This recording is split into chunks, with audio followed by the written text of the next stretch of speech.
वेद प्रेमी सुधी श्रोताओं, संप्रति ऋग्वेद के प्रथम मंडल के सप्तम सूक्त की अथश्री होने जा रही है। इस सातवें सूक्त में 10 मंत्र हैं। मंत्र दृष्टा ऋषि मधुच्छंदा वैश्वामित्र हैं। मंत्र गायत्री है और उपास्य देव इंद्र हैं। तो मंत्र के प्रारंभ करने के पहले थोड़ा इंद्र विषयक सूचना दे देना आवश्यक है। ऋग्वेद में इंद्र को वही स्थान प्राप्त है जो स्थान किसी भी धर्म में उसके सर्वोच्च शक्तिमान को प्राप्त होता है। तो ये तो समय चक्र है, चलता रहता है। ईश्वर तो निरपेक्ष है, निर्गुण है, निराकार है।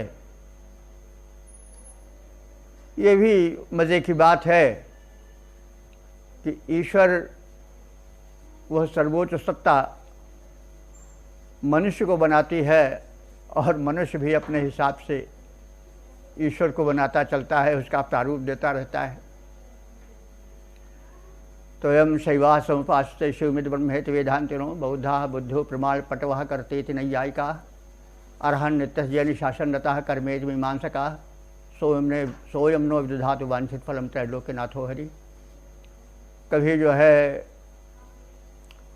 शिव प्रधान मान लिए जाते हैं, शिव उनको सर्वोच्च सत्ता रूप में उपास्य देव मानते हैं। कभी विष्णु माने जाते हैं। किसी धर्म संप्रदाय में कृष्ण, कहीं राम, कहीं मीमांसक लोग कर्म को, इस तरह से भिन्न भिन्न धर्म संप्रदायों में एक प्रधान देव होता है और उसी देव को सब की स्तुति प्रदान की जाती है, यानी सब उसी में समाहित मान लिए जाते हैं। सर्वदेव नमस्कार केशव प्रति गच्छत कहा भी गया है। आप किसी देवता को नमस्कार करो, सब केशव को, केशव प्राय कृष्ण के लिए प्रयुक्त होता है, उन्हीं को जाता है। जो कुछ भी अर्पित करो, किसी को भी अर्पित करो, वो सब कृष्ण को अर्पित होगा। तो ऐसे ही किसी भी देवता की प्रार्थना करो, स्तुति करो, वह इंद्र को ही प्राप्त होगी, क्योंकि इंद्र सर्वोच्च शक्तिमान सत्ता है। तो प्रथम मंत्र में यह बताया गया है कि इंद्र ही की स्तुति वेदत्रयी करती है। वेदत्रयी में ऋग्वेद, यजुर्वेद, सामवेद आते हैं। तो वो अथर्ववेद क्यों नहीं कहा गया, वो हम कभी कह चुके हैं, जिस समय उसको कहने का समय भी नहीं है। लेकिन अथर्ववेद भी वेदत्व प्राप्त किए हुए है। वो मंत्रों की प्रकृति के हिसाब से वेदत्रयी में विभाजित किया गया है।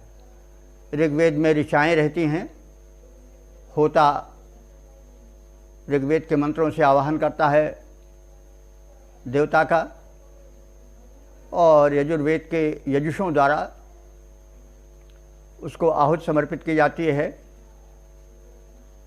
और सामवेद के संगीत में मंत्रों द्वारा गायन में स्वागत होता है। तो इंद्र सर्वोच्च शक्ति है, उसी के अधीन समग्र सृष्टि और समग्र दिव्य शक्तियाँ या देवमंडल हैं। इस तथ्य को ध्यान में रख करके आप मंत्र को देखेंगे। इंद्र को जैसे हम कई बार कह चुके हैं, कह देना आवश्यक भी है कि इंद्र वह इंद्र नहीं है जो पुराणों में है।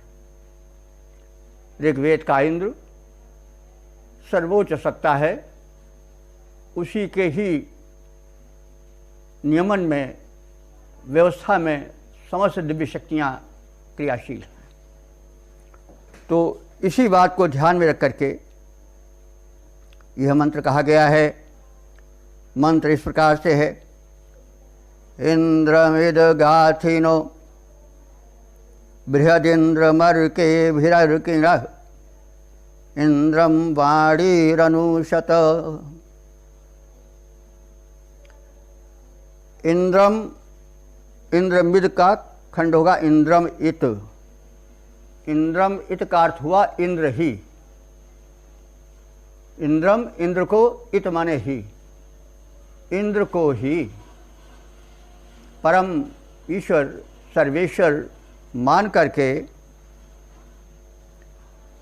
अनुशत, इंद्रम ही अनुशत, अनुशत माने स्तुति किए हैं, स्तुति की गई हैं।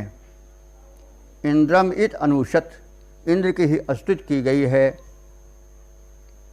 किसके द्वारा?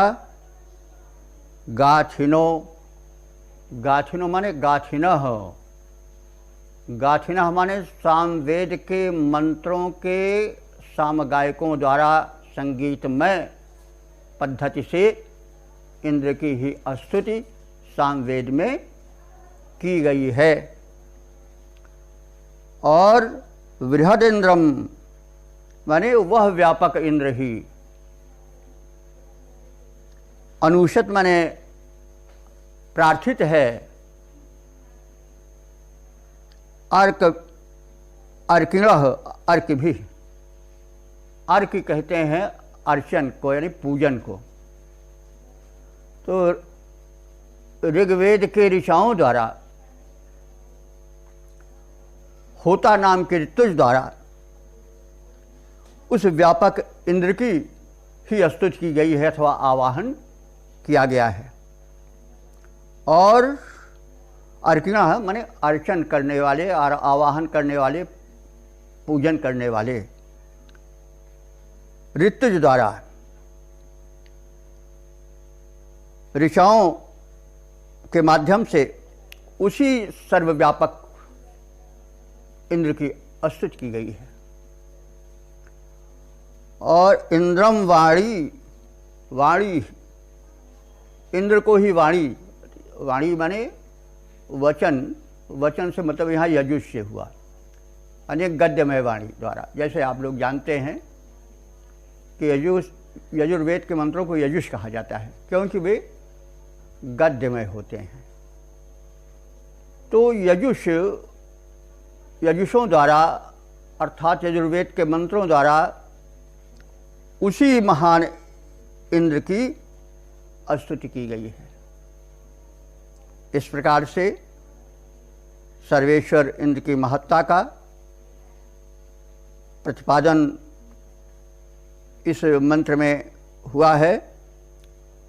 और यह बताया गया है कि इंद्र ही सर्वप्रधान देव है, ऐश्वर्यवान है, सर्वव्यापक है, सर्वशक्तिमान है।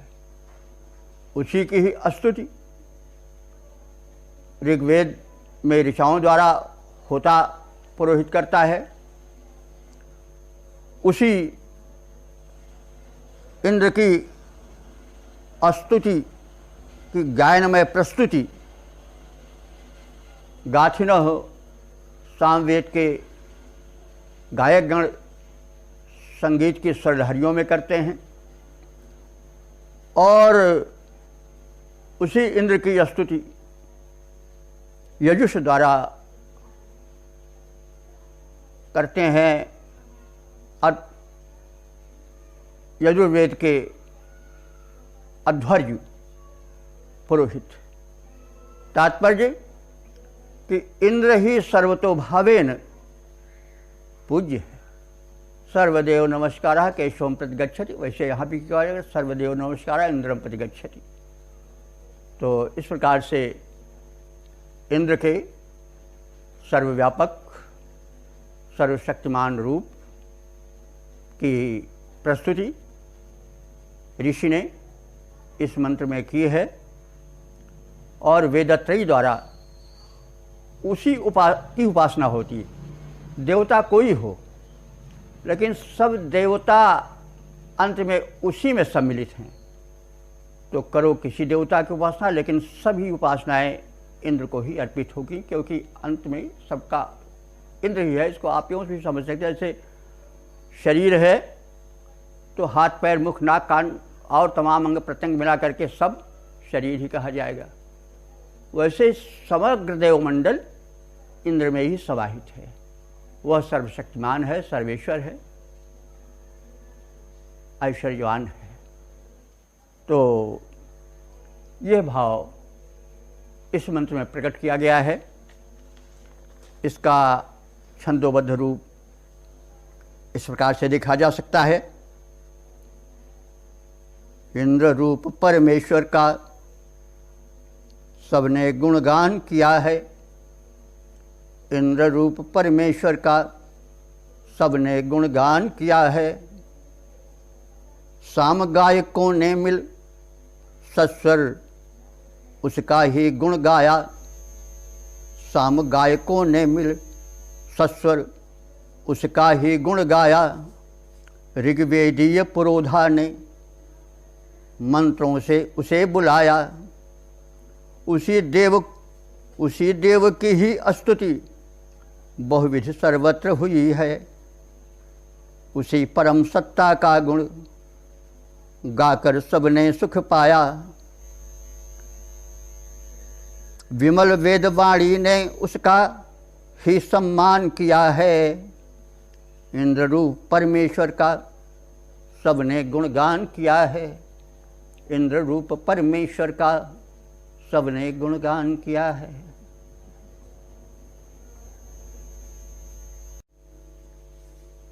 हाँ प्रेमियों, अब ऋग्वेद के सप्तम सूक्त के दूसरे मंत्र की व्याख्या होने जा रही है। इस मंत्र में इंद्र के ऐश्वर्यमय रूप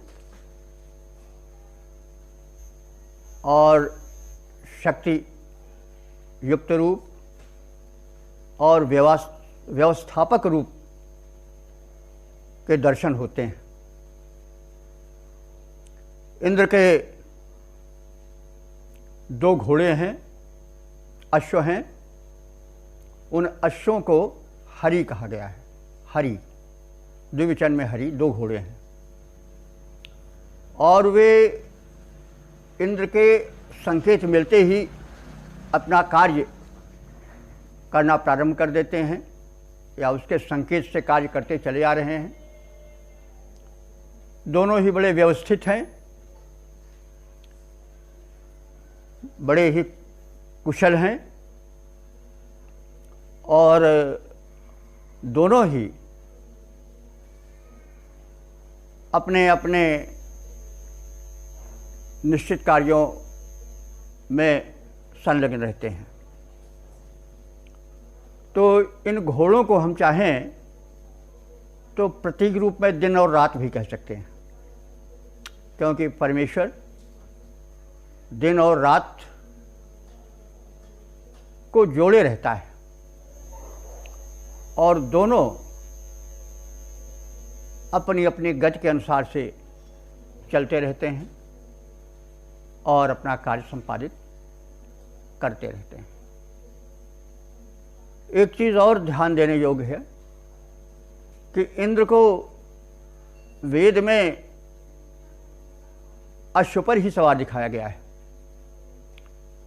पुराणों में ऐरावत हाथी पर उसको बिठाया गया है। हाथी की सवारी अमीरी की सवारी होती है, और घुड़सवार तना बैठा रहता है, वीरता की सवारी है।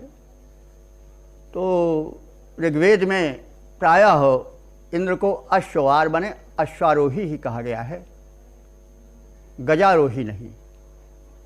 ऐरावत नहीं उच्च श्रवा ही क्रियाशील है। तो इस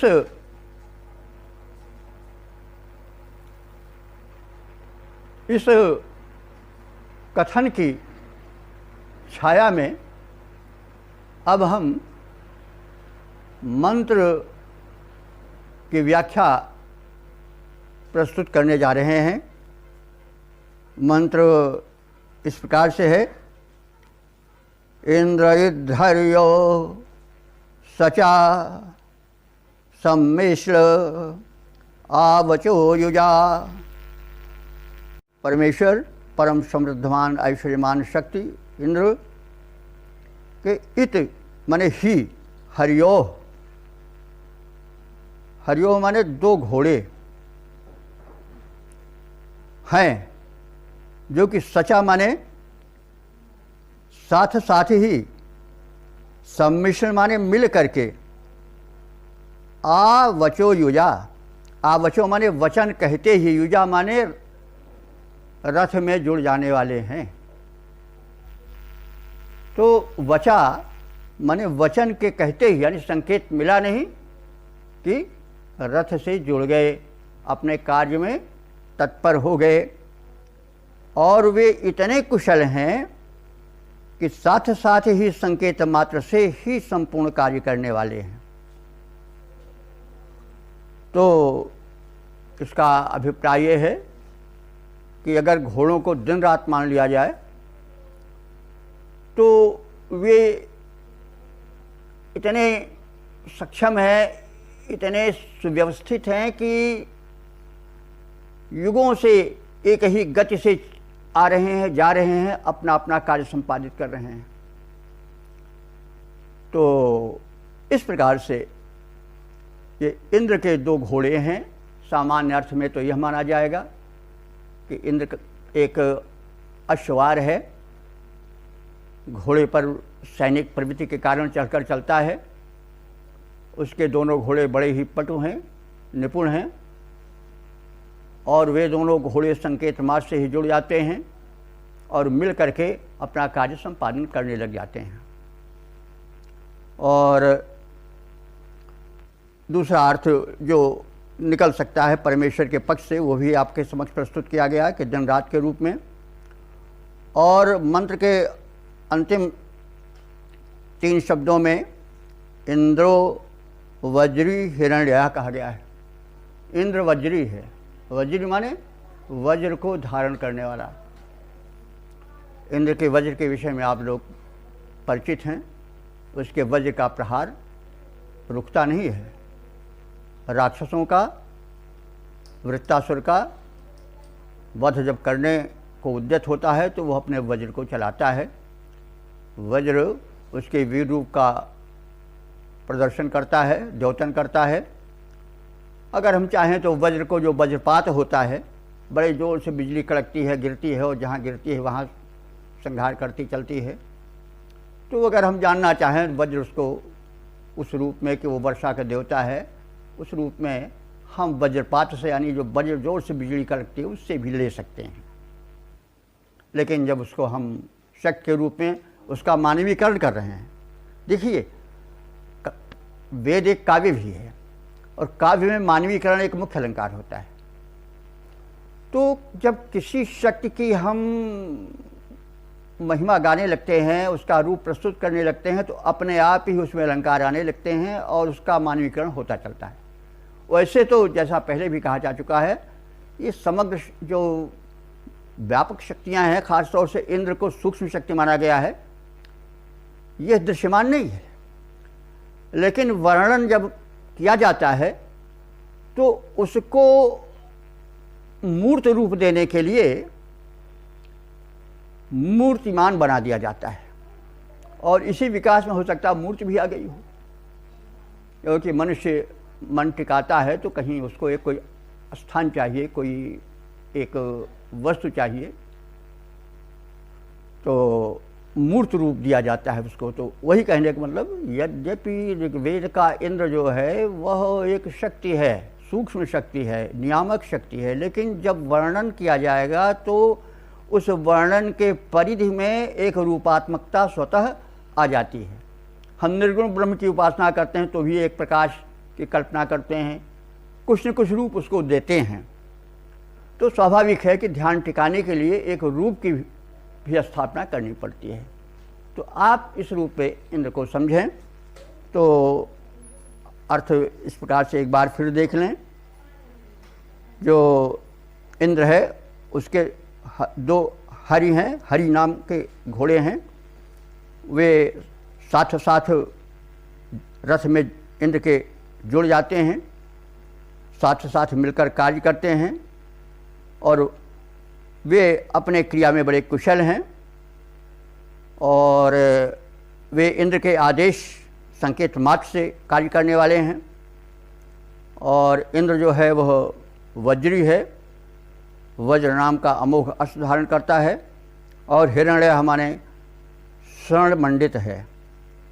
स्वर्णमंडित होना समृद्धि का द्योतक है और समृद्धि और ऐश्वर्य सब मिले जुले चलते हैं। तो इस प्रकार से इंद्र के नियामक रूप का, इंद्र के समृद्ध ऐश्वर्यमय रूप का और इंद्र के रक्षक रूप का इस मंत्र में चित्रण हुआ है, प्रस्तुतिकरण हुआ है। अब हम इसके छंदोबद्ध रूप को देखें। ऐश्वर्यवान स्वामी महान, ऐश्वर्यवान स्वामी महान हैं इंद्रदेव समृद्धिवान, हैं इंद्रदेव समृद्धिमान। संकेत मात्र से जुड़ जाते उनके दो हरित वर्ण घोड़े, मिलते मिलते सद्यः उपासकों से वे इंद्र उन्हें रथ में जोड़ें। मिलते सद्यः उपासकों से वे इंद्र उन्हें रथ में जोड़ें। धनवान साथ ही शक्तिमान, धनवान साथ ही शक्तिमान हैं इंद्रदेव वज्री महान, हैं इंद्रदेव वज्री महान। ऐश्वर्यवान स्वामी महान हैं इंद्रदेव समृद्धिमान, हैं इंद्रदेव समृद्धिमान। हाँ, सुधी श्रोताओं, अब ऋग्वेद के प्रथम मंडल के 7वें सूक्त के तीसरे मंत्र की प्रस्तुति हो रही है। इस मंत्र में इंद्र की महत्ता, सर्वशक्तिमत्ता का प्रदर्शन है और यह बताया गया है कि सूर्य की स्थापना द्युलोक में इंद्र ने ही की है और वह शक्ति समेत अपने अंश से उसमें भी विराजमान है और उसने ही सूर्य की किरणों को प्रेरित किया, सूर्य को प्रेरित किया कि वह किरणों के ऊष्मा के माध्यम से धरती को, उसके जल को वाष्पित करके, धरित्री के जल को वाष्पित करके मेघ बनाए और वर्षण द्वारा प्यासी धरती की प्यास बुझाए, उसे विधिवत संचित करे, जल चेतन जिसके द्वारा जीवन पाए। तो यह मंत्र का मूल आशय है। मंत्र प्रस्तुत किया जा रहा है। ओम इंद्रो दीर्घाय चक्षस, इंद्रो दीर्घाय चक्षस आसूर्य रोहयत दिवि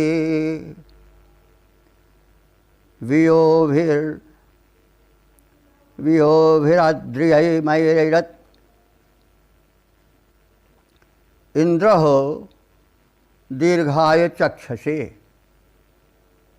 इंद्र ने दीर्घाय माने दीर्घ काल के लिए, चक्षुषे माने पदार्थों को देखने के प्रयोजन से, नेत्रों का विषय बनाने के प्रयोजन से, चक्षुषे चक्षुओं के दर्शन प्रयोजन से क्या किया, व्यवस्था के रूप में सूर्यम दिवि आरोहयत,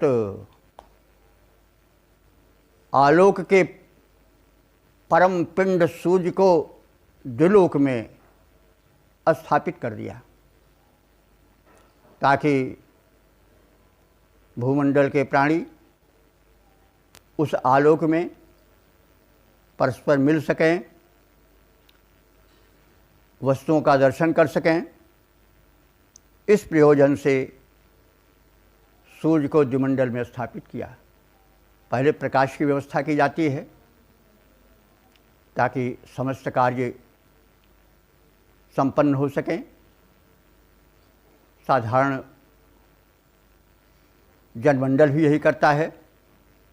तो उस परम व्यवस्थापक इंद्र ने धरित्री का कार्यकलाप सुचारू रूप से चलता रहे, इसलिए प्रथम सूर्य को, उस आलोक पिंड को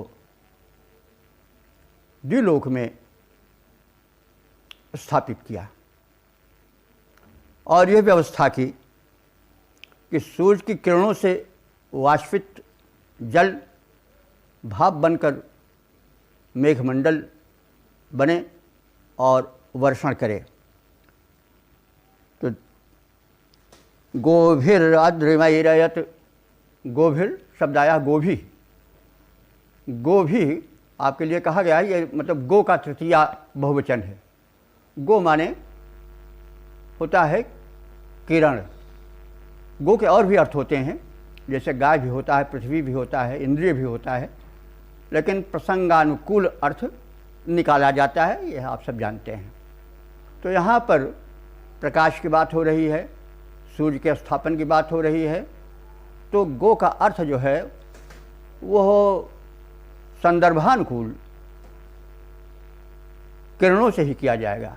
तो गो भी माने किरणों द्वारा, किसकी किरणों द्वारा, सूर्य की किरणों द्वारा। किस सूर्य, जिस सूर्य को इंद्र रूपी परमेश्वर ने द्विमंडल द्विलोक में स्थापित किया है, उसके द्वारा क्या किया, ऐरयत प्रेरित किया। इसे प्रेरित किया,